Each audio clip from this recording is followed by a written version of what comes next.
गरीब दिखने वाला अंडरग्राउंड करोड़पति ससुराल। सुबह के वक्त गायत्री अपने पपड़ी उखड़ी दीवारें और जर्जर दरवाजे वाले टूटे फूटे घर के बाहर झाड़ू मार रही होती है। तभी ये लोग तो बहुत गरीब लगते हैं, इतना छोटा घर, वो भी इस हालत में। इस घर को तो देखकर लगता है कोई छींक मारे तो छत उड़ जाए। पास खड़ी औरतों की बातें सुनकर गायत्री उनके पास जाकर कहती है, जैसा भी है भगवान का दिया हुआ है और हमें मंजूर है। ऊपर वाले ने जो दे दिया मैंने प्रसाद समझकर रख लिया है। गायत्री बातें कर रही होती है। तभी घर के अंदर से फटे पुराने कपड़े पहने गायत्री की बेटी आवाज देती है, माँ भूख लगी है, कुछ खाने को दे दो ना। गायत्री अपने टूटे फूटे से घर में जाती है और एक टूटी हुई थाली में एक सूखी रोटी निकालते हुए बोलती है, ले बेटी, कल रात की रोटी है, खा ले। हाँ माँ बहुत है, इसमें तो हम दोनों बहनें खा लेंगी। घर के दरवाजे टूटे होने के कारण बाहर खड़ी पड़ोसन सब बातें सुन लेती है और अपने घर से सब्जी लाकर अंदर झांकती हुई, हे भगवान, किसी को इतना भी क्या गरीब बनाना। एक सूखी रोटी, उसमें भी 2 बहन खा रही है, वो भी टूटी थाली में। तभी उर्मिला अपने घर जाकर एक कटोरी में सब्जी लेकर आती है। रुको बेटियों, इस सब्जी से खा लो, ताजी है, आज सुबह ही बनाई है। आप हमें आज सब्जी देंगी, कल कौन देगा? हमें इसकी जरूरत नहीं है। पास खड़ी घर की बड़ी बहू नीलम आगे आते हुए बोलती है, भगवान ने हमें जो दिया है हम उसमें खुश हैं। हम कभी किसी का दिया हुआ नहीं लेते, आप ये किसी और को दे दीजिएगा। उर्मिला पूरे परिवार को आत्मनिर्भर और सुझारू मान वहाँ से चली जाती है। तभी क्यों, कैसी लगी मेरी एक्टिंग? हूं ना मैं बढ़िया एक्टर? बेटी, हमारा पूरा परिवार ही बहुत अच्छा एक्टर है। वो तो मैं किसी के पेट पर लात नहीं मारना चाहता, वरना बॉलीवुड में मेरा ही नाम चलता। असल में सबसे कुछ खास राज छुपाने के लिए पूरा परिवार गरीब बनने की एक्टिंग कर रहा होता है। ऐसे ही कुछ समय बीतता है और एक दिन उनके घर के पास कृपाल और शगुन अपने रिश्तेदार से मिलने आते हैं।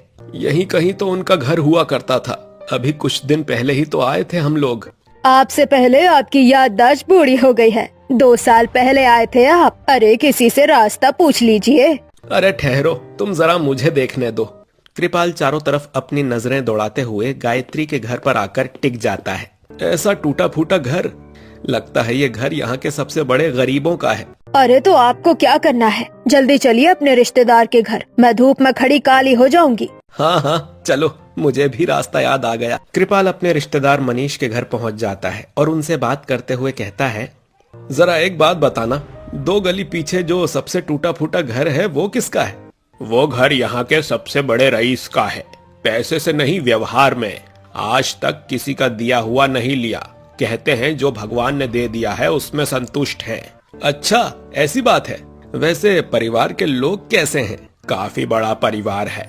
एक बेटा कुंवारा है, एक बेटे की शादी हो गई है, पर आज तक उनके परिवार में लड़ाई झगड़ा या बहू की चुगली की खबर भी नहीं आई। रामलाल के परिवार के बारे में सुनकर कृपाल के मन में उनसे मिलने की इच्छा होती है। मैं उनसे मिलना चाहता हूँ, चलो मेरे साथ। कृपाल मनीष को लेकर रामलाल के घर पहुँचता है और दरवाजा खटखटाते हुए कहता है, क्या हम अंदर आ सकते हैं? आप कौन, क्या काम है आपको? जी मुझे कुछ जरूरी बात करनी है। कृपाल के चेहरे पर सादगी देखकर गायत्री उसे अंदर बुलाती है और उसके आने का कारण पूछते हुए बोलती है, बेटी प्रीति, मेहमान आए हैं, जरा एक गिलास पानी लाना। गायत्री की छोटी बेटी प्रीति कृपाल को पानी देती है। इतनी गरीबी होने के बावजूद अपनी सेवा सत्कार देखते हुए कृपाल, मैं अपनी बेटी की शादी आपके छोटे बेटे से करवाना चाहता हूँ। मैंने आसपास के लोगों से आपकी खुददारी के बारे में बहुत सुना है। जी अभी हमारी हालत नहीं है अपने बेटे की शादी करवाने की, हमें माफ कीजिएगा।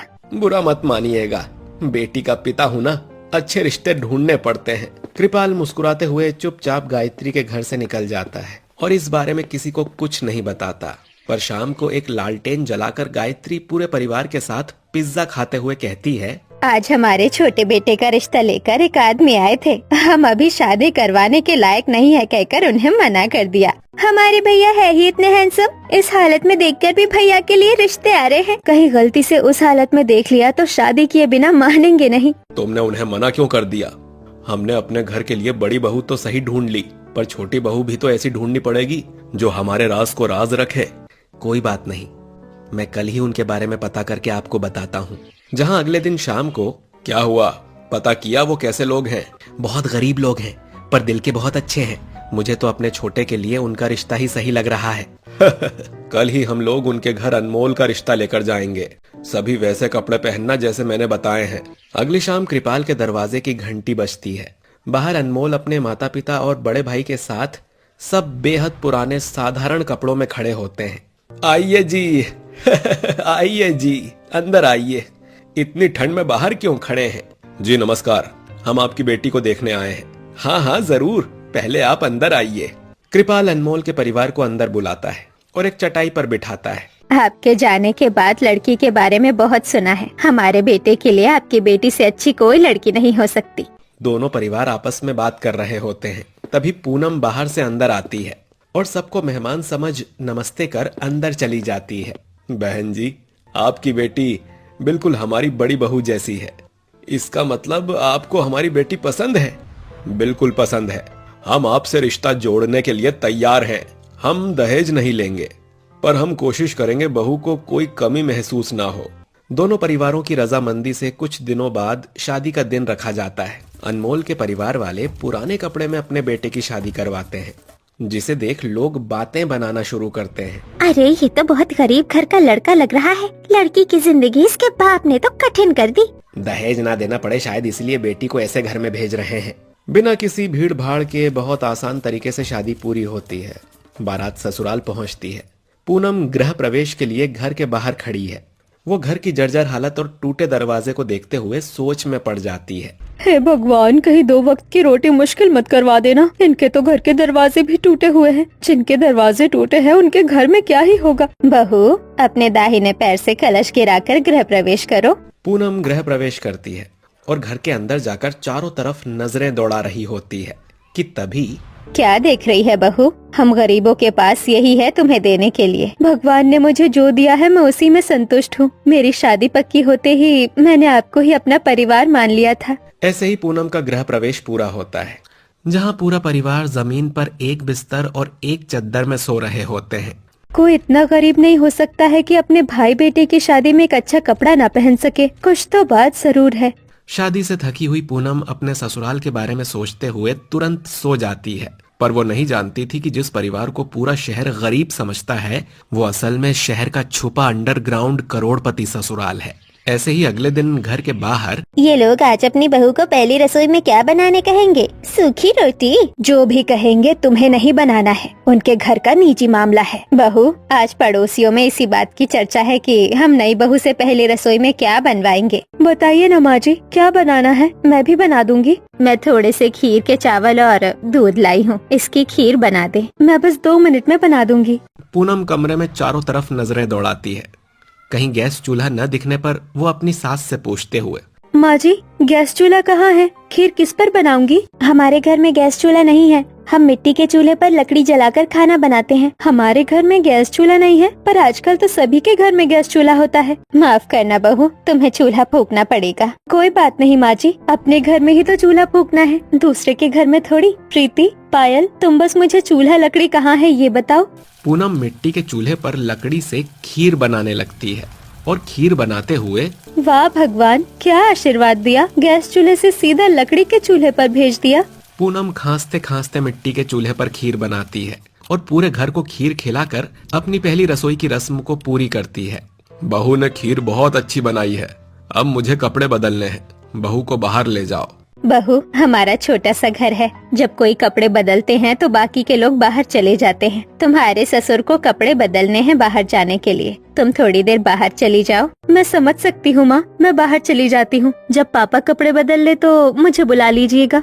पूनम घर से बाहर निकल जाती है और थोड़ी आगे ठेले पर सब्जी खरीद रही औरतों की नजर उस पर पड़ती है। अरे बहू, तुम घर के बाहर, कैसा लगा अपना ससुराल? भगवान की कृपा से बहुत अच्छा ससुराल मिला है, बस थोड़ा अजीब लगता है। अजीब है तो अजीब ही ना लगेगा। अजीब लोगों का क्या मतलब है? इतने गरीब होने के बावजूद किसी से कुछ नहीं लेते और खुद भी कुछ नहीं खरीदते, फिर भी खुश कैसे रहते हैं।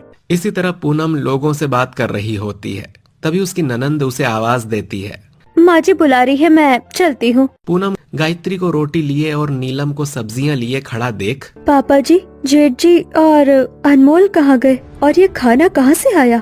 भाभी ये चाय पीजिए। धन्यवाद पायल, पर आप लोगों ने लकड़ी के चूल्हे पर इतनी जल्दी खाना कैसे बना लिया? सारी बातें बाद में, पहला दिन है, आराम करो। अगर कोई राज है तो भी शायद बुरा नहीं, अच्छा ही होगा। पूनम कुछ समझने की कोशिश कर ही रही होती है कि तभी। क्या सोच रही हो बहू? नाश्ता लगा रही हूँ, चलो नाश्ता कर लो। पूनम, गायत्री, नीलम और उसकी नंदे साथ बैठकर नाश्ता करती हैं और इसी तरह हंसते खेलते दिन बीत जाता है।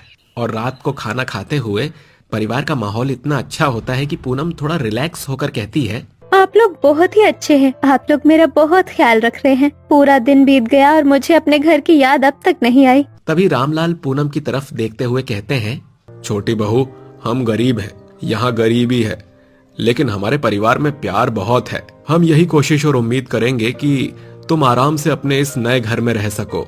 जी पिताजी। खाना खत्म होने के बाद सब अपने अपने काम में लगते हैं और पूनम अकेली एक कोने में बैठी सोच रही होती है, अगर ये लोग इतने गरीब हैं तो ये लोग किसी से कोई सामान क्यों नहीं लेते हैं? और अगर सामान नहीं लेते तो इनके पास सामान कहाँ से आता है? और सुबह इतनी जल्दी माँ जी ने खाना कैसे बना लिया? और बिना पढ़े लिखे ये लोग इतना अच्छा व्यवहार कैसे करते हैं?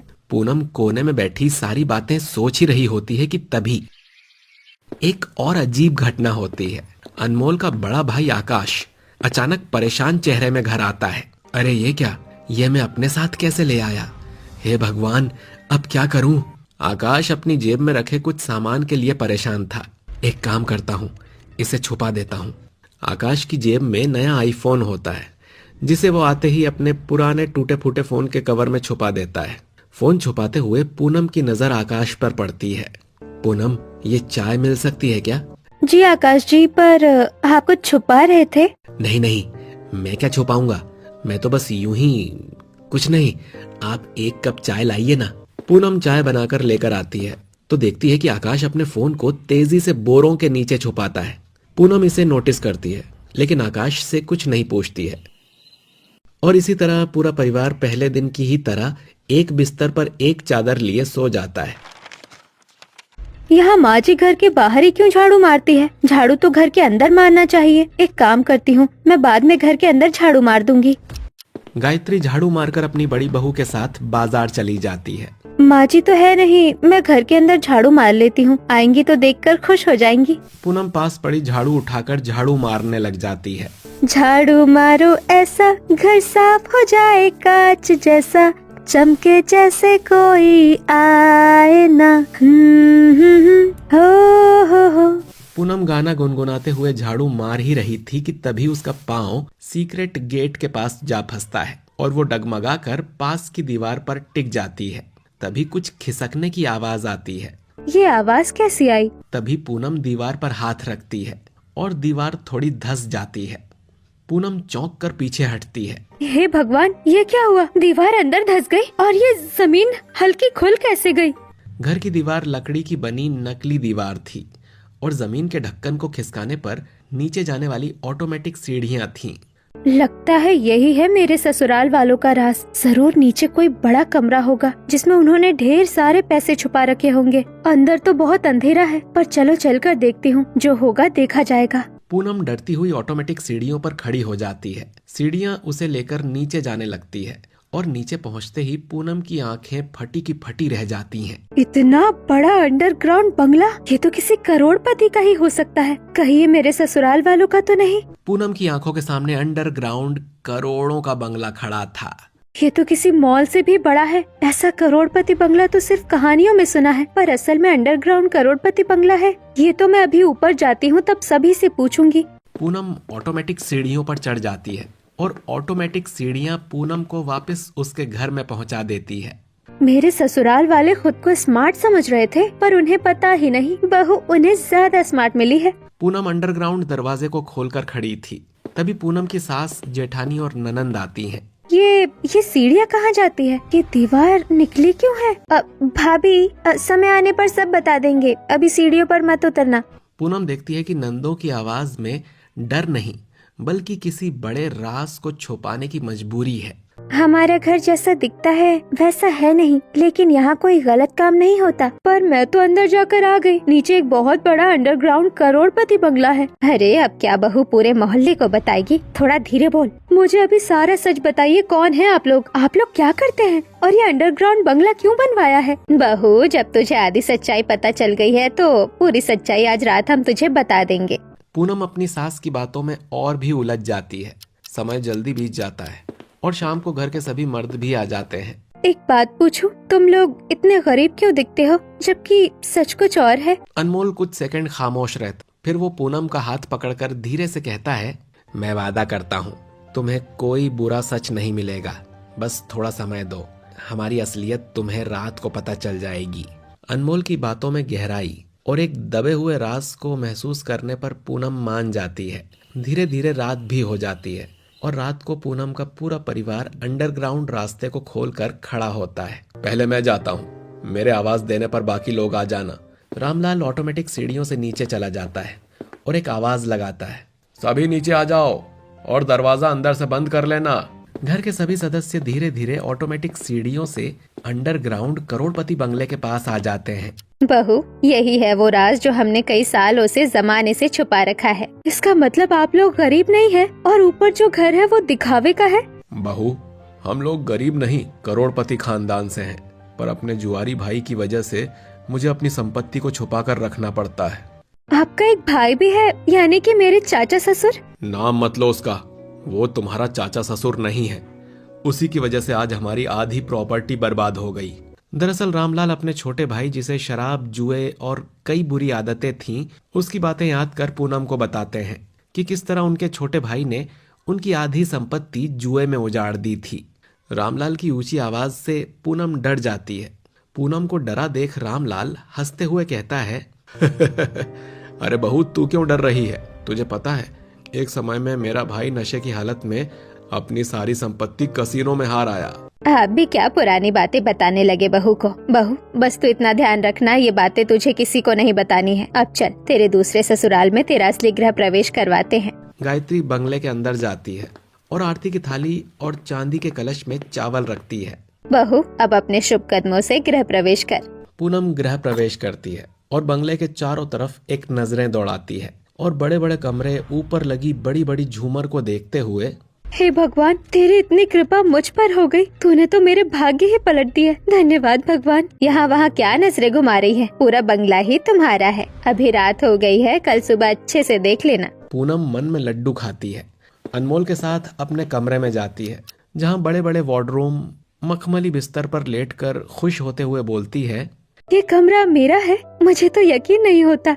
यकीन नहीं होता तो यकीन करो, ये सब कुछ आज से तुम्हारा ही है। और सो जाओ।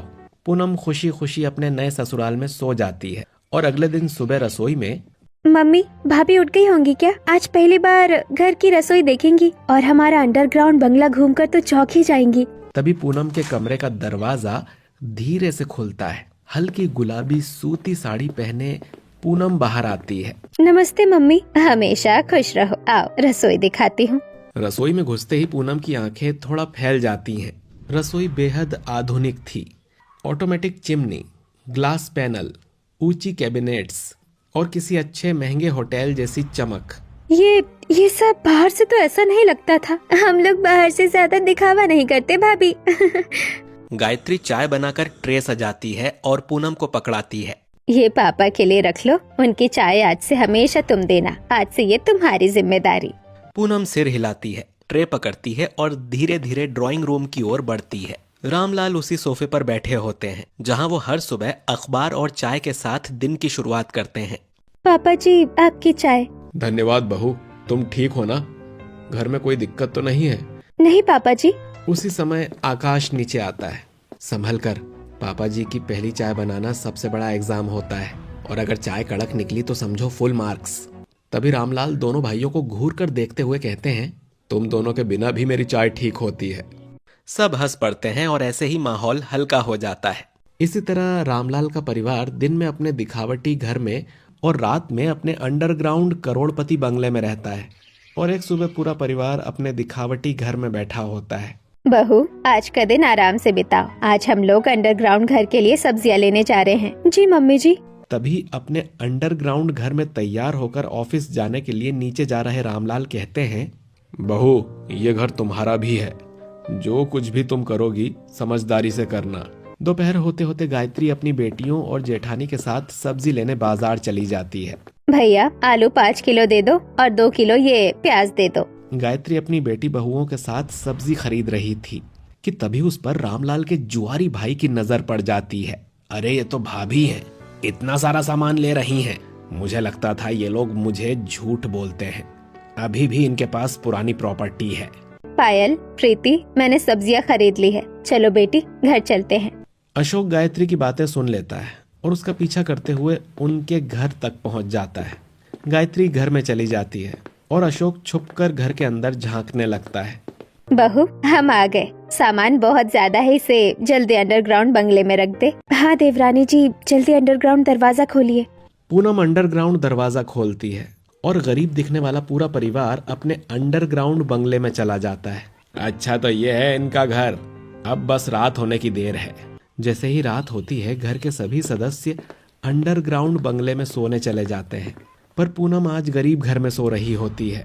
आज तो मैं फिर से अमीर बन जाऊंगा, आज मुझे कोई रोक नहीं पाएगा, भगवान भी नहीं। अशोक रामलाल का लालची, चालाक और कर्ज में डूबा बड़ा भाई चुपके से दिखावटी घर में घुस जाता है। आखिर पकड़ ही लिया तुम लोगों का राज, करोड़ों में प्रॉपर्टी, अब ये सब मेरा होगा। अशोक धीरे से नीचे के गुप्त कमरे का दरवाजा खोलने ही वाला था कि तभी पीछे से पूनम उसे रोकती है। दरवाजा खोलकर क्या करोगे चाचा जी? अशोक चौंक कर पीछे मुड़ता है। पूनम उसकी चाल समझ चुकी थी, क्योंकि उसने कई दिनों से देखा था कि अशोक बार बार घर के आसपास घूम रहा था और कुछ ढूंढ रहा था। तू यहाँ क्या कर रही है? आपकी नजर हमेशा से इस घर की संपत्ति पर थी और इसी वजह से परिवार ने अपनी अमीरी छुपाई, लेकिन आज आप कुछ नहीं कर पाएंगे। आज तो भगवान भी इन्हें नहीं बचा पाएगा, तो तू क्या मुझे रोकेगी? अशोक जोरों से हंसते हुए पूनम पर हमला करता है। पूनम सावधानी से साइड हट जाती है। मुझे पकड़ना इतना भी आसान नहीं है, थोड़ी तो मेहनत आपको भी करनी पड़ेगी मुझे पकड़ने के लिए। रामलाल का जुआरी भाई अशोक दोबारा से चीखते हुए पूनम पर हमला करता है। इस बार पूनम अशोक के हाथों आ जाती है। अब देख मैं तेरा सिर कैसे फोड़ता हूँ। अशोक पूनम के सिर को दीवार में लड़ाने ही वाला था कि तभी पूनम अशोक को एक लात मारती है। अशोक जोरों से चीखने लगता है। तभी नीचे से अनमोल, पूनम की सास, रामलाल और बाकी परिवारजन ऊपर आ जाते हैं। सबके चेहरे पर चिंता और गुस्सा दोनों साथ झलक रहा था। अशोक, हमने तुम्हें हमेशा परिवार माना, लेकिन तुमने हमेशा धोखा दिया। तुम्हारी वजह से ही हमें बरसों से अपनी असली संपत्ति छुपा कर रखनी पड़ती है, ताकि तुम फिर से हमारी आधी संपत्ति जुए में न उड़ा दो। अगर तुम्हें थोड़ी सी भी शर्म बची है तो यहाँ से वापस लौट जाओ। मैं वापस नहीं जाऊंगा, मुझे प्रॉपर्टी चाहिए। मैं इस तरह गरीबों की तरह यहाँ वहाँ नहीं घूम सकता। अगर मैं दर दर की ठोकरें खाऊंगा तो तुम्हें भी शांति से नहीं रहने दूंगा। तुम अमीरों की तरह रहो, ऐसा नहीं होने दूंगा। अशोक अपने मंसूबे में पूरी तरह असफल हो चुका था। पूरे परिवार की मौजूदगी में वो चुप हो गया। उसकी आंखों में डर था और परिवार वालों के गुस्से से डर कर वो गिड़गिड़ाते हुए कहता है, ठीक है, फिलहाल तो मैं चला जाता हूँ, पर लौट कर वापस आऊंगा और प्रॉपर्टी तुमसे छीन लूंगा। अशोक की बात खत्म होते ही दोनों भाई आगे बढ़ते हैं और अशोक को कंधे पर उठाकर अपने घर के बाहर फेंक देते हैं। चाचा, दोबारा इधर मत आ जाइएगा, वरना बाहर नहीं सीधे थाने में फेंक आऊंगा। अनमोल और आकाश अशोक को घर के बाहर फेंक देते हैं और खुद घर में आ जाते हैं। अगर पूनम समय पर आगे नहीं आती और अपनी जान खतरे में डालकर चाचा से लड़ाई नहीं करती तो आज हमारी प्रॉपर्टी खतरे में थी। पूनम आंखों में आंसू लिए अपने परिवार से कहती है, कोई चाचा जी को ये क्यों नहीं समझाता कि चोरी करके कुछ नहीं मिलता है, परिवार से दूर होना भी एक सजा है, पर अगर आप बदल जाए तो घर हमेशा आपका रहेगा। परिवार पूनम की बात सुनकर हैरान था। किसी ने सोचा भी नहीं था कि वो इतनी समझदारी से सोचने और बात करने वाली है। बेटी, तुमने आज इस घर को बचाया है, अब समझ आया। इसीलिए कहते हैं बहू घर की असली लक्ष्मी होती है। धीरे धीरे माहौल शांत हो जाता है और अशोक भी घर से जा चुका था और परिवार ने भी अपनी सुरक्षा और मजबूत कर ली थी। लेकिन एक बात सबके दिल में साफ हो गई तभी कि ये घर सिर्फ अमीर नहीं था, ये समझदार भी था और पूनम अब केवल बहू नहीं, इस परिवार की असली ढाल बन चुकी थी। तुम न होती तो आज हमारा सब कुछ खत्म हो जाता। धन्यवाद। असली दौलत लोग होते हैं और मैं अपने परिवार को कोई नुकसान नहीं होने दूंगी। बहू, मैं तुम्हारी सूझबूझ समझदारी से बहुत खुश हूँ। आज से अंडरग्राउंड बंगले का एक हिस्सा तुम संभालोगी और उसकी रखवाली की जिम्मेदारी भी तुम्हारी होगी। साथ ही मैं अपनी कंपनी का 10% शेयर्स भी तुम्हारे बैंक अकाउंट में रखूंगा। ये मेरी तरफ से तुम्हारे लिए शादी का गिफ्ट है। और इसी तरह अमीरी छुपाकर रखने वाला ये ससुराल अपनी सबसे बड़ी कमजोरी को अपनी सबसे बड़ी ताकत में बदल देता है, क्योंकि अब उनके पास पूनम थी जो परिवार की इज्जत और सुरक्षित भविष्य की रखवाली कर रही थी।